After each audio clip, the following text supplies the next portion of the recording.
మీరు ఈ dairy farm పెట్టినాక మీ ఎక్స్‌పీరియన్స్ గాని, ఇప్పుడు ప్రస్తుతం ఉన్న యువతకి ఈ రంగంలోకి రావాలా? వద్దా? అని మీ మాటల్లో కొన్ని సజెషన్స్ అనేది చెప్పండి. సజెషన్ అంటూ ఏం లేదండి. కాకపోతే ప్రస్తుతం ఉన్న సిచ్యువేషన్ ఏంటంటే బ్యాడ్‌గా ఉంది. పాలది ఏం రేట్లు లేవు. ఇప్పుడు వస్తున్న వాళ్ళకైతే నేను వద్దని చెప్తా. అది మీ అనుభవస్తులతో మాట్లాడిన తర్వాత మీరు డెసిషన్ తీసుకోండి. ప్రస్తుతం ఉన్నది ఏంటంటే పాల రేట్ అసలు లేవు. అనిమల్స్కి రేట్ ఎక్కువ అయిపోయింది. బ్యాంక్ లోన్లు అవి ఇవి ఎక్కువ అవుతున్నాయి. దాన్ని కట్టడానికి వనికే మన దగ్గర మళ్ళా నడుస్తలేదు. డైరీ నడుస్తలేదు. ఎత్తేసే పరిస్థితి వస్తుంది. లేబర్ కానీ గ్రాస్ కానీ మస్తు ఇప్పుడు ఇబ్బంది పాలవుతున్నాయి. దానికోసమే కొంచెం అనుభవస్తుల దగ్గరికి వెళ్ళండి. దాని ప్రకారంగా మీరు ఏం చేద్దాం అనుకున్నారు అనేది ఒకటి నిర్ణయం తీసుకున్న తర్వాత దిగండి. ఒకవేళ మీరు తీసుకోవాలనుకుంటే 6 months ముందే గ్రాస్ ఒకటి అరేంజ్ చేసుకోండి. దాని తర్వాత షెడ్ అరేంజ్ చేసుకోండి.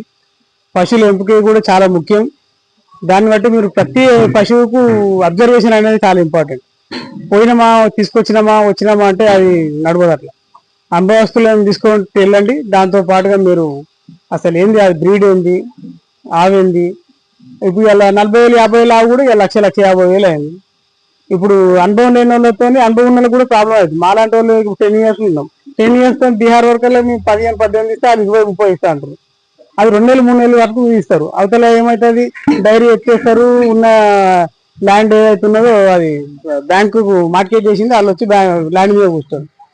అందుకోసానికి మీరు చాలా అనుభవంతో ఆచితూచి రండి డైరీ ఫీల్డ్కు. ఒక రోజు ఇన్వెస్ట్మెంట్ పెట్టినాం 10 లక్షలు అంటే 10 లక్షలు రేపో ఎల్లుండో నెలకో 2 నెలలకో రావు. కొన్ని సంవత్సరాలు పడతాయి. మంచిగా ఉంటే సంతోషమే, మంచిగా లేకపోతే కొన్ని యానిమల్స్ చనిపోవడం అవుతుంది. దాన్ని బట్టి చూసి ఆచితూచి రండి. ఇప్పుడున్న యువతకి ఏం చెప్తా అంటే చాలా అబ్జర్వేషన్ చేయండి. ప్రతి డైరీకి తిరగండి. అసలు ఏంది అనుభవం ఏందని తెలుసుకోండి. దాని ప్రకారంగా మీరు ముందుకు రండి. కానీ అంతేగాని మేము వచ్చినాము ఈరోజు డైరీ పెట్టినాము, అనిమల్స్ తీసుకున్నాం 10 months, వర్కర్ని పెట్టినాం, వర్కర్ చూసుకుంటాడు, మేము వెళ్తామంటే మాత్రం కాదు. నేను ఖచ్చితంగా చెప్తా, వద్దనే చెప్తా 100% ఒకవేళ మాకు ల్యాండ్ ఉన్నది, వాటర్ ఉన్నాయి, గ్రాస్ ఉన్నాయి, అన్ని సోర్సెస్ ఉన్నాయంటే వస్తా అంటే అప్పుడు కూడా మీరు కొంచెం కోర్సు చేయండి దీని మీద. మా స్టడీ ఎట్లా చేసామో అట్లా ఒక 2 నెలలు 3 నెలలు కోర్సు చేసిన తర్వాత ఇది తీసుకోండి. ఓకే అండి. ఇంకా మనం ఈ షెడ్‌లో ఇన్వెస్ట్‌మెంట్ గాని, మన మెడికల్ నాలెడ్జ్ అనేది, ఇంకోటి మనం బ్రీడ్ సెలెక్షన్ అనేది ఎట్లా చేసుకోవాలనేది ఒకసారి చెప్పండి. బ్రీడ్ అంటూ ఏం లేదంటే మన వాతావరణం ఏ సెట్ అయితే అది తీసుకోవాలి. మనం ఇప్పుడు ఇంకో 1,50,000 ఆవు తెస్తాము, ఫారెన్ ఉన్నది ఆడున్నది, ఆ ఫోటో ఈ ఫోటో చూసి తెచ్చుకుంటాను కూడా నష్టపోతాం. మన బ్రీడ్ ఏంటంటే మన ఆవుల దూడలని కానీ అవి కానీ డెవలప్ చేసుకోవడం చాలా మంచిది. అట్లా అని చెప్పి 10 20 ఒకటే సంవత్సరాల దాకా అంటే కూడా మనకు లాభాదారులు ఉంటాం, నష్టలాభారులు అవుతాం. ఇంకోటి మనం తెచ్చుకున్న బ్యాంక్ ఈఎంఐ కానీ లేబర్ కానీ చాలా ఉంటాయి.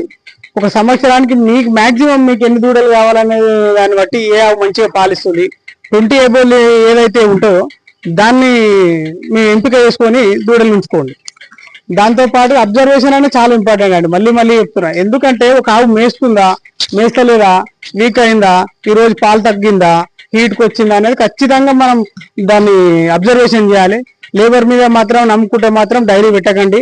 మీరు ఖచ్చితంగా మీ డైరీ దగ్గర ఎంతో అంత ఒక రోజుల సైడ్ బిజినెస్ ఉన్నా కానీ ఎంతో అంత కొన్ని గంటల సేపు డైరీలో తిరగండి. ప్రతి యానిమల్ని గమనించండి, వాళ్ళని అడగండి ఈరోజు మేసిందా, మేయలేదా, తిన్నదా, ఉన్నదా అనేది ఒకటి చూసుకోండి. ఈ బ్యాంక్ ఏదైతే లోన్ తీసుకుంటారో ఖచ్చితంగా మీరు ఫ్రెష్ యానిమల్స్ తెచ్చుకోవాలి. లేదంటే మన బ్యాంక్ ఈఎంఐ కట్టవలసి వస్తుంది. కాబట్టి ఒకవేళ మన దగ్గర తక్కువ అమౌంట్లో కావాలంటే ప్రెగ్నెంట్ ఉన్న ఆవులు కానీ, లేదంటే బయట షెడ్లో కొంచెం అబ్జర్వేషన్ చేసి మంచి ఆవును తీసుకొని కొన్ని రోజులు నాకు టైం ఉంది దాన్ని మేపుతా అంటే కూడా మనం లాభాలదారులు మంచిగా పట్టవచ్చు. ఇంకొకటి, ఈ షెడ్ మీద ఇన్వెస్ట్మెంట్ చాలా ఎక్కువ పెట్టి కూడా చాలా మంది నష్టపోతున్నారు. మాకు అనిమల్స్ మనం ఎన్ని పెడుతున్నాం దాన్ని బట్టి కొంచెం షెడ్ కూడా దశాలుగా పెద్దగా చేసుకోండి. అంతేగాని ఒకటేసారి నేను 100 ఆవులకు షెడ్ వేస్తా 4 ఆవులను తెచ్చుకుంటా అంటే కూడా నడవదండి. చాలా ఇంపార్టెంట్ అంటే లేబర్ మీద అసలు నమ్ముకోకండి. లేబర్ మీద నమ్ముకున్న డైరీలు చాలా పోయినాయి. మీరు కూడా తిరగండి, ఒక డైరీకి తిరిగితే మీకు అర్థమైపోతుంది. మీ ఈరోజు లోన్ వచ్చిందంటే ఒక రోజులో నువ్వు ఖర్చు పెట్టేస్తావు. మనం కట్టాలంటే ఒక 50 నెలలు 40 నెలలు 60 నెలలు కట్టాలి. అప్పటిదాకా మనకు ఒకే దాటిగా పైసలు రావడం అనేది మనం ఆలోచించుకొని తేవాలి. ఈ రోజే నేను 10 అనుమానాలు చూస్తా అంటే నడవదు. 5 తెచ్చినాం, 5 డ్రై అయ్యే ముందర మళ్ళీ ఒక 5 తెచ్చుకొని మళ్ళీ ఒక డ్రై అయ్యే ముందర 5 తెచ్చుకుంటే మనకు మంచిగా ఉంటుంది. ఇంకొక విషయం ఏంటంటే 75% మన పచ్చిమేది మన దగ్గరనే ఉంటే ఇంకా చాలా బాగుంటుంది. ఆ డ్రై పౌడర్ కానీ అవి కానీ కొంచెం ముందస్తుగా మనం ప్రిపేర్ చేసుకుంటే ఇంకా చాలా బాగుంటుంది. ఇప్పుడున్న దానకు పాలకు పొంతన లేకుంటాయి. ఇప్పుడున్న యువత అయితే ఎవరైతే రావద్దండి. చాలా ఆచితూచి నిర్ణయం తీసుకొని రండి. ఇంకొకటి విషయం ఏంటంటే నైట్ ఒకటి ఏమైతే ఆవు పడుకుంటారు, పొద్దున లేవదు. డాక్టర్ వచ్చేసరికల్లా 12 అంటాడు, 1 అంటాడు. టైం ఉంటారు, రావచ్చు లేకపోతే రాకపోవచ్చు. డాక్టర్తో కూడా కొన్ని సలహాలు తీసుకొని మన కాల్షియం ఎట్లా ఎక్కియాలి, దానికి ఏంది డివార్మింగ్ ఎట్లా చేయాలి, ఏదైనా మన పాల పొదుగులు చాలా ఉన్నాయి.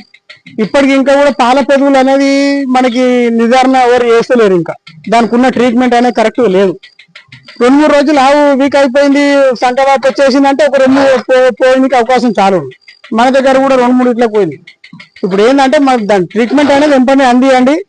3 days 4 days యాంటీబయాటిక్ అందించాల్సి వస్తుంది. యాంటీబయాటిక్ లేదనే వెటర్నరీ డాక్టర్ని కనుక్కొని చాలా జాగ్రత్తగా తీసుకోండి. దాంతో పాటుగా ఏంటంటే మన కేర్ అనేది ఎక్కువ తీసుకోండి. పైసలు పెట్టినాము ఇష్టపెట్టి పోయినాము అంటే నడవదండి. చాలా జాగ్రత్తగా వ్యవహరించుకోవాల్సి వస్తుంది. చిన్నపిల్లలుగా చూసుకోవాల్సి వస్తుంది. నైట్ డే అని నైట్ ఆగి ఉంటుంది. లేబర్ అనుకుంటారు, లేబర్ పొద్దునాక పని చేశారు, ఖచ్చితంగా లేవరాలి. ఫోన్ చేస్తే కూడా ఫోన్ లిఫ్ట్ చేయరు. మనం రావాలి, ఖచ్చితంగా మన సీసీ కెమెరాలో ఇళ్ళలో చూసుకోవాలి. వచ్చి ఆ దూడ ఈనిందా లేదా, దానికి ఏమైంది, మాయి పడ్డదా లేదా. మాయి అనేది వెరీ ఇంపార్టెంట్ అండి. మాయి పడకపోతే దాన్ని మనం చాలా నష్టపోవాల్సి వస్తుంది. దానికి ఖచ్చితంగా దానికి సంబంధించిన మాయి పడకపోతే సంబంధించిన ట్రీట్మెంట్ ఖచ్చితంగా చేసుకోవాలి. అట్లా అండి. ఇప్పుడు పెట్టినాము వదిలేసినామంటే ఖచ్చితంగా మనం నువ్వు నష్టపోతావు, అడ్వాన్స్ నష్టపోతావి. దాంట్లో ప్రాణాలతో చెలగాట ఆడుకున్నట్టు అవుతుంది. చూసి రండి. ప్రస్తుతం అయితే రేట్లు అయితే లేదు. దాన్ని బట్టి మీరు మెడిసిన్లు కానీ ఇది కానీ గడ్డి కానీ ఫస్ట్ అన్ని ప్రిపేర్ చేసుకున్నాకనే రండి, లేకపోతే రాకండి. ఫస్ట్ గడ్డి చేయండి, తర్వాత షెడ్ చేయండి, తర్వాత అనిమల్స్ చేసుకోండి. అట్లా చేసుకోండి. 1-2-3 అనిమల్స్ నుంచి స్టార్ట్ చేయండి. మీతో అవుతుందా కాదా, అయితే అంటే పెంచండి, లేదంటే అస్సలు వద్దండి. ఇంకోటండి, మన వర్కర్స్కి యూజ్ అయ్యే మిషన్స్ కానీ అసలు ప్రాసెస్ అనేది ఎట్లా ఉంటుందండి డైరీ ఫామ్లో? డైరీ ప్రాసెస్ అంటే ఏం లేదండి. మన దగ్గర గ్రాస్ పెంచింది 5-6 అనిమల్స్ తర్వాత ఏ బీహార్ వర్కర్ కూడా గడ్డి తీసుకురావడం.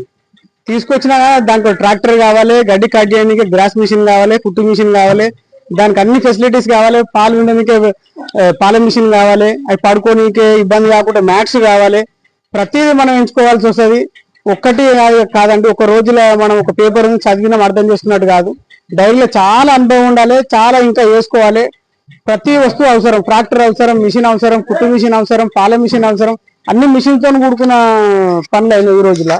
అన్నిటికి ఇన్వెస్ట్మెంట్ పెట్టాలంటే ఆలోచన చేసుకొని షెడ్ మీద తక్కువ పెట్టండి, పశువుల మీద ఎక్కువ పెట్టండి. ఎంపిక చాలా ముఖ్యము. ప్రతి షెడ్ కొంచెం ఫెయిల్ కావడానికి కారణం ఏంటంటే సీమన ఇవ్వడం చాలా మంచిది, బట్ కానీ కొన్ని ఆవులు కట్టట్లేదు. మనకు బుల్ కూడా మనం మంచి బ్రీడ్ బిల్లు వేసుకుంటే ఏమవుతుందంటే ప్రతి సంవత్సరాల్లో ఒక 5 దూళ్ళు పెంచుకున్నామంటే ఒక 4 సంవత్సరాలు మనకి ఒక 20 దూళ్ళు అవుతాయి. అవే మనకు ముందస్తు పెట్టుబడి లెక్క మిగులుతాయి. అంతేగాని ఇప్పుడు మనం బయటకు వెళ్ళి అన్ని బెంగళూరుకి వెళ్ళేసంటే అన్ని బెంగళూరుకి వెళ్ళి కూడా బక్కాయండి.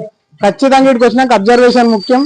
దాంతో పాటుగా మనం ఎంత కేర్ తీసుకుంటాము, మనం ఎంత మంచిగా చూసుకుంటాం అనిమల్స్ అనేది అది ఉంటుంది. అంతేగాని ఈ రోజు పెడతాము రేపు పెడతాము సాఫ్ట్వేర్ జాబ్ బంద్ చేసి వచ్చినాం అనేది కొంచెం మీరు కూడా ఆలోచించండి.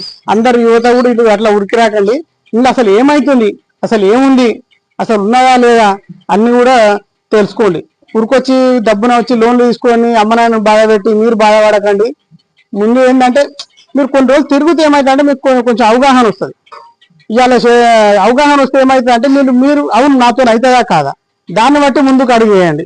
ఇవాళ ట్రాక్టర్ ఖర్చు ఎంత ఉంది, మిల్క్ మిషన్ ఖర్చు ఎంత ఉంది, కుట్టు మిషన్ ఖర్చు ఎంత ఉంది, ఒక ఆవుకు ఎంత ఖర్చు అవుతుంది, ఒక మ్యాట్కి ఎంత ఖర్చు అవుతుంది, షెడ్కి ఎంత ఖర్చు అవుతుంది, ప్రతిదీ క్యాలిక్యులేటర్ పేపర్ మీద చేసినంత కాదండి. మనం అనుకున్నంత ఏది కాదు. మన అదృష్టం ఉండి మంచిగా ఉంటే మంచిదే, కానీ కొన్నిసార్లు అప్ అండ్ డౌన్ అవుతుంది. కొన్ని పశువులు చనిపోవడం కారణం అవుతుంది. దాంతో పాటు మనం లోన్ కట్టకపోవచ్చు. వాళ్ళు వచ్చి మన ఈ ఉన్న భూమి మీద ఇబ్బంది అయ్యే అవకాశం ఉన్నది. కావున అందుకని మీరు ఏం చేస్తారంటే ఖచ్చితంగా మీరు ఒక మైండ్ లో ఫిక్స్ అయ్యి మేము పెడతాం చేయగలుగుతాం, లేబర్ ఉన్నా లేకున్నా అంటేనే రండి, లేదంటే వద్దండి. మేము మరీ చెప్తున్నా, నా డైరీ ఉన్నది మిమ్మల్ని పెట్టద్దు, నాకు లక్షలలో మేము గడిస్తున్నాము అనుకుంటే మాత్రం తప్పండి. ఈ చాలా జాగ్రత్తగా చూసుకుంటాము. దీని పట్ల మాకు ప్రేమ ఉన్నది, పశువుల పట్ల ప్రేమ ఉన్నది అంటేనే రండి. ఆయన 20 పశువులు పెట్టిండు, అది ఇన్స్టాగ్రామ్ లో రీల్ చేసిండు, కారు కొన్నాడు, అవి కొన్నాడు అనేది అబద్ధం అండి. కొనొచ్చు, కానీ కొన్ని రోజులు దీని మీద మనం రీడ్ చేయాలండి. రీడ్ చేస్తే తప్ప మనకి ఇప్పుడే అంత తొందరగా దీని నాడు అనేది దొరకదు. Thank you.